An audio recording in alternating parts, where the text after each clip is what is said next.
ये है against the gods के सीजन 2 का नोवेल एक्सप्लेनेशन पार्ट 47। पिछले एपिसोड के लास्ट सीन में देखा था कि युनचे ने दोनों ट्विन सिस्टर फेंग हनयुए और फेंग हनशुए के पूरे 54 प्रोफाउंड एंट्रेंस खोल दिए थे। इसके बाद वो दोनों चली जाती हैं, जबकि युनचे दोबारा से फ्रोजन एंड डिवाइन आर्ट्स को प्रैक्टिस करने लगता है। अब आगे 7 दिन बाद युनचे का फ्रोजन एंड डिवाइन आर्ट्स का चौथा स्टेज परफेक्शन तक पहुंच गया। युनचे अपना हाथ उठाता है, उसकी हथेली के अंदर एक छोटा सा ट्री ऑफ फ्रोजन एंड उग जाता है। छोटा होने के बावजूद उसकी ठंड से पूरा frozen and divine hall bone piercingly cold से भर जाता है। पहले ये ट्री सफेद कलर का होता था, लेकिन अब उसकी टहनियां और पत्ते क्रिस्टल क्लियर हो गए थे, ऑलमोस्ट ट्रांसपेरेंट। 5वां स्टेज यानी फ्रोजन एंड इल्यूजोरी ऑरोरा तभी कल्टीवेट हो सकती थी जब किसी की profound strength cultivation sky profound realm तक पहुंच जाए। युनचे अभी उस रेल्म में नहीं था, लेकिन वो अगले कुछ महीनों में फ्रोजन एंड के पूरे प्रोफाउंड फॉर्मूला को समझ सकता था और अपने माइंड में इम्प्रिंट कर सकता था। इससे उसको बाद में जब स्ट्रेंथ हाई होगी इजीली ब्रेक थ्रू करने में मदद मिलती। युनचे अपने हाथ में जो फ्रोजन एंड का ट्री पकड़े रखता है उसे घूरता रहता है, फिर धीरे से अपना दूसरा हाथ उठाता है। उसके राइट हाथ में स्कारलेट फिनिक्स फ्लेम्स जल उठती है जो स्कोर्चिंग गर्मी रिलीज करती हैं। Instant he frozen and divine hall की ठंड गायब हो जाती है। युनचे दोनों इविल गॉड सीड्स को एक साथ कंट्रोल करता है। उसके प्रोफाउंड वेन्स 2 अलग अलग वर्ल्ड्स में डिवाइड हो जाते हैं, आधा फायर एनर्जी से और आधा वाटर एनर्जी से भर जाता है। उसका शरीर भी आधा ठंडा और आधा गर्म बन जाता है। लंबे टाइम तक युनचे इसी स्टेट में रहता है। उसका एक्सप्रेशन फिक्स होता है और कोई रिएक्शन नहीं दिखाता। हेवनली पॉइजन पर्ल के अंदर प्रिंसेस बेड पर सो रही जैस्मिन अपनी आंखें खोलती है। जैसे ही उसकी नजर युनचे पे पड़ती है, वो देखती है कि वो अजीब स्टेट में है। जैस्मिन भौहें उठाकर बोलती है, ये क्या कर रहे हो तुम? प्रोफाउंड एनर्जी का एक लिमिट होता है। अगर तुम 2 अलग प्रोफाउंड एनर्जी एक साथ एक्टिव करते हो तो उनकी पावर कम हो जाती है। दोनों मिलकर भी एक सिंगल प्रोफाउंड एनर्जी की स्ट्रेंथ से ज्यादा नहीं होती। ऊपर से तुम्हारा मेंटल स्ट्रेंथ भी एग्जॉस्ट होता है। और आइस और फायर तो वैसे ही एक दूसरे से लड़ते हैं। अगर तुम दुश्मन के खिलाफ लड़ाई में आधा आइस और आधा फायर यूज करना चाहते हो तो ये बस तुम्हारी एनर्जी वेस्ट करने जैसा है। इसमें कोई मीनिंग नहीं है। लेकिन जैस्मिन की बातों पर युनचे कुछ नहीं बोलता। उसकी आंखें खुली होती हैं पर नजरें अनफोकस्ड होती हैं। उसका एक्सप्रेशन बिल्कुल चेंज नहीं होता, जैसे वो किसी कॉम्प्रिहेंशन की मिस्टीरियस स्टेट में चला गया हो। जैस्मिन को अचानक उसके प्रोफाउंड वेन्स के अंदर से एक अजीब थ्रॉबिंग महसूस होती है।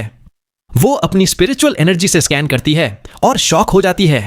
उसे पता चलता है कि आइस और फायर के अलग अलग वर्ल्ड्स अब एक दूसरे के करीब आ रहे हैं और एक दूसरे के साथ फ्यूज होने की कोशिश कर रहे हैं। युनचे के हाथ में ट्री ऑफ फ्रोजन एंड हिलने लगता है और फिनिक्स फ्लेम्स भी हिलने लगती हैं। जैस्मिन हैरान होकर समझ जाती है कि युनचे क्या करने की कोशिश कर रहा है। उसके भौहें टाइट हो जाती हैं और वो जोर से चिल्लाती है, युनचे, तुम क्या कर रहे हो? तुरंत रुक जाओ। जैसे ही जैस्मिन चिल्लाती है, युनचे का शरीर वायलेंट शेक करता है। उसका चेहरा तुरंत पेल हो जाता है। दोनों फ्लेम्स और आइस एक साथ गायब हो जाते हैं और उसके मुंह से खून का तीर निकलता है। वो घुटनों के बल गिर जाता है और जमीन पर गिरकर गहरी सांसें लेने लगता है। जैस्मिन गुस्से में बोलती है, तुम पागल हो गए हो क्या? तुम एक्चुअली ट्राई कर रहे थे कि फ्रोजन एंड और फिनिक्स फ्लेम्स को इविल गॉड सीड्स की मदद से फ्यूज करो। ये दोनों एनर्जीज कंप्लीट ऑपोजिट हैं। ये एक दूसरे को सिर्फ रिजेक्ट करेंगी, कभी फ्यूज नहीं होंगी। तुम जो कर रहे हो वो नेचर के लॉस के खिलाफ है। ये हेवंस के अगेंस्ट जाने जैसा है। ये कभी सक्सीड नहीं हो सकता। युनचे के पूरे शरीर की मेरिडियंस ट्विस्ट होने लगती हैं। उसकी प्रोफाउंड एनर्जी हर डायरेक्शन में क्रेजी तरीके से स्कैटर हो जाती है। कई सारी सांसें लेने के बाद ही वो मुश्किल से अपनी प्रोफाउंड एनर्जी को कंट्रोल कर पाता है। वो गहरी सांस लेता है, लेकिन जैस्मिन की डांट के बाद भी गिल्टी फील करके माफी नहीं मांगता, बल्कि वो अपना सिर उठाकर धीमी आवाज में बोलता है, अगर मैं सिर्फ एक ही लाइफ जीता होता तो मैं तुम्हारी बातों को पूरा बिलीव करता। मैं कभी यह सोचता भी नहीं कि 2 अलग अलग पावर्स को फ्यूज करने जैसे बेकार काम के बारे में। लेकिन अब मुझे लगता है कि इस दुनिया में कुछ भी इम्पॉसिबल नहीं है। मौत के बाद भी इंसान दोबारा जिंदा हो सकता है। टाइम को उसकी फ्लो के ऑपोजिट भी चलाया जा सकता है। कॉज और इफेक्ट को भी चेंज किया जा सकता है और रीइंकार्नेशन को भी क्रॉस किया जा सकता है। तो बताओ, इस दुनिया में और क्या इम्पॉसिबल है? लाइफ और डेथ, टाइम, कॉज और इफेक्ट, रीइंकार्नेशन, ये सब तो हेवन के बेसिक लॉज हैं। लेकिन ये सब तोड़ दिए गए, और वो भी मेरे खुद के बॉडी के साथ हुआ है। अगर ये सब डिफाई हो सकता है तो आइस और फायर का लॉ क्यों नहीं? जैस्मिन इंडिफरेंट टोन में बोलती है, 7 ग्रेट हेवनली प्रोफाउंड ट्रेजर्स खुद ही हेवन डिफाइंग पावर्स रखती हैं। यही एक चीजें हैं जो हेवंस के लॉज के अगेंस्ट जा सकती हैं। और एंशिएंट ट्रू गॉड्स भी कुछ हद तक हेवन के लॉज को उल्टा कर सकते थे। लेकिन ट्रू गॉड्स अब एग्जिस्ट नहीं करते और तुम एक लोअर प्लेन के मॉर्टल हो। तुम्हारा दिल हमेशा हेवन से भी ऊपर रहा है, लेकिन अपनी करंट स्ट्रेंथ के साथ तुम हेवंस को डिफाई करने की सोच रहे हो। यह सिर्फ एक सपना है। युनचे नीचे बैठ जाता है, अपने होंठ से निकले हुए खून को पोंछता है और कहता है, तुम इसे जितना सीरियस बना रही हो उतना सीरियस नहीं है। ये डिफाइंग द हेवंस वे वाली बात बहुत ही ज्यादा डरावनी लगती है और मैं इतना बड़ा काम सोचता भी नहीं। फ्रोजन एंड और फीनिक्स फ्लेम्स को फ्यूज करने का इंपल्स मेरा खुद का नहीं था, बल्कि मेरी प्रोफाउंड वेन्स का था। जैस्मिन हैरान होकर बोलती है, प्रोफाउंड वेन्स? युनचे जोर से हां में सिर हिलाता है। बिल्कुल, जब मैंने एक साथ फ्रोजन एंड कंजील किया और फीनिक्स फ्लेम्स इग्नाइट की, तभी मुझे एक इंपल्स आया कि दोनों को फ्यूज करूं। लेकिन मैं श्योर हूं ये इंपल्स मेरी कॉन्शियसनेस से नहीं आया, बल्कि प्रोफाउंड वेन्स के अंदर से एक अलग कॉन्शियसनेस से आया। जब मुझे फायर एट्रीब्यूट का इविल गॉड सीड मिला था तो मेरी प्रोफाउंड वेन रेड हो गई थी। फिर जब मुझे वाटर एट्रीब्यूट का इविल गॉड सीड मिला, तब दोनों सीड्स एक दूसरे को रिपल्स करने के बजाय ब्लेंड हो गए और प्रोफाउंड वेन ऑल्टरनेटिंग रेड और ब्लू बन गई। इस वजह से मुझे अब भी लगा कि शायद इविल गॉड खुद वाटर और फायर को फ्यूज कर सकता था और उसने अपने प्रोफाउंड वेन्स में इसका इम्प्रिंट छोड़ा था। और अभी जब मैंने दोनों पावर्स एक साथ एक्टिवेट की तो ये थ्रॉबिंग इसी वजह से हुआ। शायद ये एक हिंट था। युनचे बोलता है, मुझे पूरा यकीन है इविल गॉड के नाम में ही इविल है और इविल हमेशा जस्टिस के ऑपोजिट होता है। अगर वो इविल गॉड था तो नेचुरली वो हेवंस के लॉज को फॉलो नहीं करता था। उसके पास सबसे एक्सट्रीम एलिमेंटल पावर्स थीं और इविल गॉड सीड्स उसका सबूत हैं, तो वाटर और फायर का फ्यूजन उसके लिए इम्पॉसिबल नहीं होगा। अब मेरे पास उसकी प्रोफाउंड वेन्स और उसके इविल गॉड सीड्स हैं। जो उसने किया शायद मैं भी कर पाऊं। पर तुम टेंशन मत लो, मैं बस थोड़ा एक्सपेरिमेंट कर रहा हूं। सच्ची बात यह है कि मुझे भी लगता है सक्सेस की पॉसिबिलिटी बहुत कम है, लेकिन अगर मैं ट्राई ही नहीं करूंगा तो मुझे अफसोस रहेगा। अगर ट्राई करके भी सक्सेस न मिले तो मैं खुद रुक जाऊंगा। जैस्मिन गुस्से में बोलती है, छोड़ो, जो करना है करो। वैसे भी तुमने पहले भी ऐसी बहुत सी अनरीजनेबल चीजें की हैं। फिर वो थोड़ी नाराज होकर उसे इग्नोर कर देती है। फ्रोजन क्लाउड असगार्ड के अंदर वक्त बहुत फास्ट गुजर रहा था। देखते ही देखते 3 महीने बीत गए। युनचे ने ज्यादातर time frozen and divine hall के अंदर स्पेंड किया, लेकिन कभी कभी वो फ्रोजन क्लाउड असगार्ड में घूमता भी था। धीरे धीरे उसने यहां की हर जगह याद कर ली। साथ ही अब profound sky 7 nation ranking tournament सिर्फ 1 महीने दूर था। गोंगयुक्सन बताती है कि 1 महीने बाद 7 नेशन रैंकिंग टूर्नामेंट है। डिवाइन फीनिक्स एम्पायर का सफर लंबा है, तो अब तैयारी शुरू करना जरूरी है। कुछ घंटे पहले एम्परर कांग वनहे ने 50,000 किलोमीटर दूर से साउंड ट्रांसमिट करके मुझे याद दिलाया कि मैं युनचे को इसके बारे में बताऊं। फिर गोंगयुक्सन अपनी नजर सिया किंगयू पर डालते हुए आगे बोलती है, अगर डिवाइन फिनिक्स एम्पायर के साथ कोई दुश्मनी ना होती तो यह सिर्फ एक सिंपल रैंकिंग टूर्नामेंट होता, लेकिन अब युनचे के लिए यह एक अनप्रिडिक्टेबल कैलेमिटी बन गया है। किंगयू, युनचे अब कहां है? मैंने उसे काफी दिनों से नहीं देखा। सिया किंगयू जवाब देती है, मिस्ट्रेस, वो फ्रोजन एंड डिवाइन हॉल के अंदर पिछले 7 दिन से है। मुझे लगता है वो कॉम्प्रिहेंशन स्टेट में है, इसलिए मैंने उसे डिस्टर्ब करने की हिम्मत नहीं की। गोंगयुक्सन सरप्राइज होकर बोलती है, 7 दिन? क्या वो पहले भी इतनी देर तक अंदर रहता था? सिया किंगयू बोलती है, पहले वो ज्यादा से ज्यादा 2 दिन तक अंदर रहता था। यह पहली बार है कि वो 7 दिन से बाहर नहीं आया। गोंगयुक्सन सोचना शुरू करती है और फिर कहती है, जाकर देखो उसे, बेहतर होगा कि उसे तुरंत मेरे पास ले आओ। सिया किंगयू हां में सिर हिलाते हुए युनचे को लेने चली जाती है। सिया किंगयू पहुंचती है फ्रोजन एंड डिवाइन हॉल के स्टोन डोर के सामने और वो बोलती है ज्यादा जोर से ताकि अंदर तक आवाज जा सके, युनचे, क्या मैं अंदर आ सकती हूं? लेकिन अंदर से कोई जवाब नहीं आता। वो कुछ पल सीधी खड़ी रहती है, पर फिर भी कोई हरकत या आवाज नहीं सुनाई देती। सिया किंगयू सोचती है, क्या वो यहां से जा चुका है? सिया किंगयू दोबारा बुलाती है, युनचे, तुम अंदर हो? लेकिन फिर भी कोई जवाब नहीं मिलता। फिर वो अपना हाथ उठाती है जहां फ्रोजन क्लाउड आर्ट की लाइट चमकने लगती है। धीरे से सॉफ्ट साउंड आता है और स्टोन डोर खुल जाता है। सिया किंगयू एक कदम आगे बढ़ाती है, लेकिन बस एक ही कदम। जैसे ही वो अंदर घुसती है उसका शरीर वहीं जम जाता है। वो देखती है कि युनचे अंदर ही था। युनचे सीधा जमीन पर बैठा था, दोनों आंखें बंद थीं।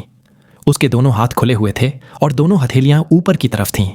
उसके बाएं हाथ के ऊपर एक छोटी सी ट्री ऑफ फ्रोजन एंड की आइस लाइट चमक रही थी और दाएं हाथ के ऊपर एक स्कारलेट कलर्ड फ्लेम जल रहा था। सिया किंगयू को असल में जो चीज हिला देती है वो दोनों हवा में फैलने वाला माहौल था। फ्रोजन एंड डिवाइन हॉल दो अलग हिस्सों में बंट चुका था। एक तरफ सिर्फ बर्फ और दूसरी तरफ सिर्फ आग थी। इसी वक्त युनचे, जो अब तक चुप था, वो धीरे से हाथ हिलाता है। दोनों हाथों को बहुत धीरे धीरे करीब लाता है, जैसे हर मोमेंट उसके लिए बहुत भारी हो। जैसे ही दोनों पावर्स करीब आती हैं, फ्रोजन एंड और फीनिक्स फ्लेम वो एक दूसरे को टच करती हैं और वो दोनों एक दूसरे को न जलाते हैं न बुझाते, बल्कि वो मेल्ट होकर एक दूसरे के अंदर घूम जाते हैं, जैसे दो अलग कलर्स के लिक्विड्स अपने अंदर घुलकर एक नई यूनिटी बना लेते हैं। सिया किंगयू कहती है शॉक में, आइस और फायर मर्ज हो रहे हैं। दोनों अलग अलग फ्लेम्स मिक्स होकर एक बिविचिंग ब्लू फ्लेम बन जाती है। लेकिन ये blue colour normal profound fire का ब्लू नहीं था, बल्कि आइस ब्लू था। मतलब एक आइस कलर्ड फ्लेम। वो फ्लेम युनचे के हाथ में हिलने लगता है और धीरे धीरे युनचे के हाथ अनकंट्रोलेबली हिलने लगते हैं। आखिर उसका शरीर जोर से हिलता है, उसके चेहरे का रंग सफेद पड़ जाता है और वो एक बड़ा सा ब्लड मिस्ट उल्टी करता है। फ्लेम जमीन पर गिर जाता है, जो हेवनली फर्म स्टोन से बना हुआ था। जब फ्लेम जमीन पर गिरता है, सिया किंगयू देखती है एक होल बन गया है, बिल्कुल गोल, स्मूथ और शाइन करने वाला। ये देखकर वो हैरान रह जाती है, क्योंकि फ्रोजन क्लाउड एसगार्ड में कोई भी इवन ग्रैंड एसगार्ड मिस्ट्रेस भी हेवनली फर्म स्टोन को तोड़ नहीं सकती थी। लेकिन इस ब्लू फ्लेम ने स्टोन में ऐसे होल बना दिया जैसे बटर पे नाइफ चलती है। युनचे हंसते हुए कहता है, हा हा हा, आखिर मैंने कर लिया। हा हा हा हा। सिया किंगयू शॉक में पूछती है, ये असल में है क्या? युनचे ग्रिन करते हुए बोलता है, ये एक स्पेशल तरह का फायर है और एक स्पेशल आइस भी। ये एक ऐसी पावर है जो सब नेचुरल लॉ के अगेंस्ट है। अभी तो मैंने बस उसका एक झलक समझा है, इसलिए ज्यादा कंट्रोल नहीं है, लेकिन यह प्रूफ हो चुका है कि ऐसा करना पॉसिबल है। और अगर मैंने इसे अच्छे से मास्टर कर लिया तो इसका पावर इमेजिनेशन से भी ज्यादा डरावना होगा। सिया किंगयू बोलती है, तुम कह रहे हो आइस और फायर का फ्यूजन ये सच में पॉसिबल है? युनचे स्मिर्क करता है, हां मैं कर सकता हूं, लेकिन दूसरे नहीं। उसकी आंखों में एक्साइटमेंट चमक रही थी। फिर वो खड़ा होता है और बोलता है, यह चीज मेरा सीक्रेट है, किसी को नहीं बताना। सिया किंगयू चुप रहती है। युनचे पूछता है, मैं यहां कितने दिन से हूं? सिया किंगयू बोलती है, 7 दिन। युनचे सोचता है, 7 दिन? फिर जल्दी से अपना साउंड ट्रांसमिशन जेड निकालता है। वहां उसे कांग जायुए और कांग वनहे के मैसेजेस मिलते हैं। सिया किंगयू उसे याद दिलाती है, profound sky 7 nation ranking tournament में सिर्फ 1 महीना बचा है। डिवाइन फीनिक्स सिटी पहुंचने में लगभग 10 दिन लगेंगे। तुम्हें अभी से तैयारी स्टार्ट करनी चाहिए। युनचे कहता है, हां समझ गया, लेकिन तुम कह रही हो मुझे तैयारी करनी पड़ेगी, मतलब तुम नहीं चल रही हो मेरे साथ? सिया किंगयू धीरे से सांस छोड़ती है और बोलती है, मिस्ट्रेस ने मुझे इस बार के टूर्नामेंट में जाने से मना कर दिया है। चलो तुम मेरे साथ एसगार्ड मिस्ट्रेस से मिलो। युनचे सिया किंगयू के साथ चलकर गोंग युक्शियन के सामने पहुंचता है। उससे पहले कि गोंग युक्शियन कुछ बोले, युनचे सीधा मुद्दे पर कहता है, मिस्ट्रेस आप किंगयू को मेरे साथ profound sky 7 nation ranking tournament में क्यों नहीं भेजना चाह रही हैं? टूर्नामेंट का बेसिक रिक्वायरमेंट है कि पार्टिसिपेंट 18 से ऊपर हो और 25 से नीचे, और ब्लू विंड नेशन में सबसे क्वालिफाइड रिप्रेजेंटेटिव किंगयू ही है।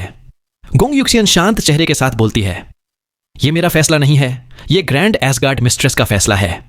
युनचे तुरंत पूछता है, ग्रैंड एसगार्ड मिस्ट्रेस, और रीजन क्या है? गोंग युक्शियन गहरी नजर से युनचे को देखती है और बोलती है, युनचे तुम हमेशा सोचते रहे हो कि ग्रैंड एसगार्ड मिस्ट्रेस ने उनके खुद के रूल्स तोड़कर तुम्हें फ्रोजन क्लाउड एसगार्ड में क्यों शामिल किया। अब तुम्हें मैं सच बता सकती हूं, उस दिन ग्रैंड एसगार्ड मिस्ट्रेस ने झूठ नहीं बोला था। तुम्हें यहां बुलाने की वजह तुम्हारी स्ट्रेंथ और फ्यूचर पोटेंशियल था, लेकिन उसके पीछे एक और बहुत बड़ी वजह है, फ्रोजन क्लाउड एसगार्ड की 1000 ईयर कैलेमिटी। युनचे हैरान होकर कहता है, 1000 ईयर कैलेमिटी? गोंग युक्शियन समझाती है, यह एक प्रोफेसी है जो फ्रोजन क्लाउड एंसेस्टर ने छोड़ी थी। उसने कहा था कि 1000 साल के बाद फ्रोजन क्लाउड एसगार्ड एक बहुत बड़ी कैलेमिटी फेस करेगा, और वो वक्त अब आ गया है। ग्रैंड एसगार्ड मिस्ट्रेस भी धीरे धीरे इस कैलेमिटी के साइंस महसूस कर रही हैं। इसलिए हम अपने डिफेंस को थोड़ा स्ट्रांग बनाने के लिए तुम्हें फ्रोजन क्लाउड एसगार्ड में शामिल किया, ताकि तुम्हारी स्ट्रेंथ का सहारा ले सकें। और वैसे भी तुम्हारा किंगयू और चू युएछान से रिश्ता है, तुम मना नहीं करते। युनचे थोड़ा कंफ्यूज्ड रहता है, फिर सोचकर बोलता है, तो किंगयू को ना भेजने की वजह यह है कि... गोंग युक्शियन उसकी बात कंप्लीट करती है, तुम्हारे अंदर फीनिक्स ब्लड लाइन है और तुम डिवाइन फीनिक्स सेक्ट के साथ अपना ग्रज तोड़ नहीं सकते। 4 महीने पहले तुमने उनके एक प्रिंस को बुरी तरह जख्मी किया और इंसल्ट भी किया, जिसने उस दुश्मनी को और गहरा कर दिया। मतलब तुम्हारा डिवाइन फीनिक्स सिटी तक का सफर खतरों से भरा है।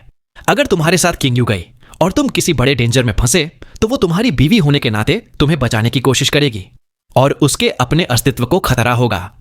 किंग यू हमारी यंग एसगार्ड मिस्ट्रेस है और फ्रोजन क्लाउड एसगार्ड का फ्यूचर है। हम उस पर कोई रिस्क नहीं ले सकते। युनचे भी ये बहुत अच्छे से समझता था, इसलिए वो मान जाता है। इसके बाद वो अपने स्नो फिनिक्स पर बैठकर ब्लू विंड इंपीरियल सिटी के लिए रवाना हो जाता है और 2 दिन बाद वो ब्लू विंड इंपीरियल सिटी वापस लौटकर मून एम्ब्रेसिंग पैलेस में लैंड करता है। कांग युए और श्याओ लिंगसी उसका बहुत वक्त से इंतजार कर रही होती हैं। श्याओ लिंगसी प्यार से लिटिल चे चिल्लाती हुई खुशी से उछलकर युनचे के गले लग जाती है। कांग युए चलकर आती है और बोलती है, हस्बैंड तुम वापस आ गए। श्याओ लिंगसी तुरंत पीछे हटकर चीकी स्माइल के साथ बोलती है, oops sorry princess sister, chair तुम्हारा हस्बैंड है, इसीलिए सबसे पहले तुम्हें गले लगाना चाहिए था। लिटिल चे, अब तो तुम जल्दी से अपनी प्रिंसेस वाइफ को गले लगा लो। तुम शायद भूल गए हो कि तुमने अभी हनीमून खत्म ही किया था और सीधे फ्रोजन क्लाउड एसगार्ड भाग गए। तुमने प्रिंसेस सिस्टर को अकेला छोड़ दिया पैलेस में। यह बिल्कुल सही नहीं है। युनचे आगे बढ़ता है, कांग युए को अपने गले लगाता है और गिल्ट के साथ बोलता है, ज्वेरुओ मेरी गलती है। हमने अभी शादी ही की थी और मैं तुम्हें छोड़कर इतने दिनों के लिए चला गया। मैं प्रॉमिस करता हूं डिवाइन फीनिक्स एम्पायर से वापस आने के बाद मैं हमेशा तुम्हारे साथ रहूंगा। कांग युए हल्की मुस्कान के साथ कहती है, हस्बैंड तुम दुनिया के सबसे आउटस्टैंडिंग आदमी हो।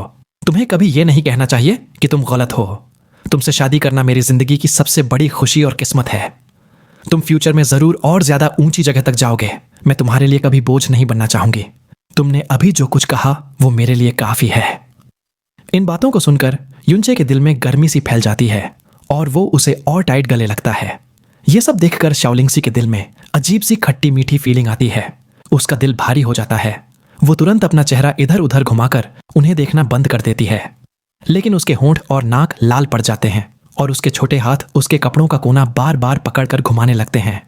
कांग युए कहती है, फादर तुम्हारा इंतजार कर रहे हैं। उनके चेहरे से लग रहा था जैसे कोई इंपॉर्टेंट बात तुमसे करनी हो। वो अभी इंपीरियल स्टडी में हैं। ये सुन के युनचे तुरंत मून एम्ब्रेसिंग पैलेस से निकलकर सीधे इंपीरियल स्टडी की तरफ दौड़ता है। जैसे ही वो अंदर घुसता है, कांग वनहे उसे खुद वेलकम करता है। चेयर तुम आखिरकार वापस आ गए। हम तो सोच रहे थे कि तुम फ्रोजन क्लाउड एसगार्ड में सिर्फ कुछ दिन रहोगे, पर तुमने तो कई महीने बिता दिए। युनचे वजह समझकर कहता है, फादर के चेहरे पर टेंशन दिख रही है, क्या कोई इमरजेंसी है? कांग वनहे गहरी सांस लेकर कहता है, नहीं इमरजेंसी तो नहीं, लेकिन यह मैटर तुम्हारी लाइफ पर बहुत बड़ा असर डाल सकता है।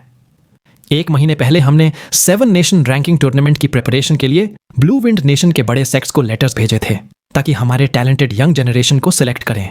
लेकिन 7 दिन पहले फ्रोजन क्लाउड एसगार्ड ने हमें लेटर भेजकर यह मना कर दिया कि सिया किंगयू डिवाइन फीनिक्स एम्पायर नहीं जाएगी, जिस पर युनचे बता देता है कि उसे यह पहले ही पता था। इसी तरह इन दोनों के बीच बातचीत चलती रहती है, जहां पर कांग वानहे बताता है कि 7 नेशन रैंकिंग टूर्नामेंट के ऑफिशियल पार्टिसिपेंट्स हर नेशन के 10 होते हैं, लेकिन साथ में उन्हें 1000 लोग साथ ले जाने की परमिशन होती है। टूर्नामेंट 25 साल में एक बार होता है और ब्लू विंड एम्पायर में इसका ज्यादा जिक्र नहीं होता, क्योंकि ब्लू विंड एम्पायर के लिए यह सिर्फ एक ह्यूमिलिएशन है। लेकिन बाकी 6 नेशंस के लिए यह सबसे बड़ा प्रोफाउंड वर्ल्ड का महासमर है। हर नेशन का एम्परर अपना किंगडम के अफेयर्स छोड़कर टूर्नामेंट देखने पर्सनली जाता है। बड़े बड़े सेक्ट्स अपने सबसे बेस्ट एलीट डिसाइपल्स को ले जाते हैं। बातचीत के दौरान ही युनचे कांग वनहे को बता देता है कि वो इस बार के 7 नेशन रैंकिंग टूर्नामेंट में ब्लू विंड एम्पायर की तरफ से पार्टिसिपेट करने जा रहा है, जिस पर कांग वनहे परेशान होते हैं, लेकिन उनके पास भी उसे रोकने की कोई वजह नहीं थी, इसलिए वो भी इसके लिए मान जाते हैं। उस रात युनचे मून एम्ब्रेसिंग पैलेस में रुकता है। उसने पूरी रात कांग युए को अपने पास रखा। अगले दिन सुबह वो अपनी जर्नी डिवाइन फीनिक्स एम्पायर के लिए तैयारी करता है। कांग युए उसे एक पर्पल गोल्ड कार्ड देते हुए बोलती है, हस्बैंड ये फादर ने भेजा है। डिवाइन फीनिक्स एम्पायर में ब्लैक मून मर्चेंट गिल्ड का मेन ब्रांच है, वहां से तुम्हें जरूर कुछ वैल्यूएबल चीज मिलेगी। युनचे कार्ड लेकर अपने स्काई पॉइजन पर्ल में रख लेता है। फिर श्याओ लिंगसी आगे आती है और बहुत गंभीर आवाज में कहती है, हमने तुम्हारे लिए 20 कपड़े तैयार किए हैं। ध्यान रखना, बार बार चेंज करना, वरना तुम बदबू करोगे।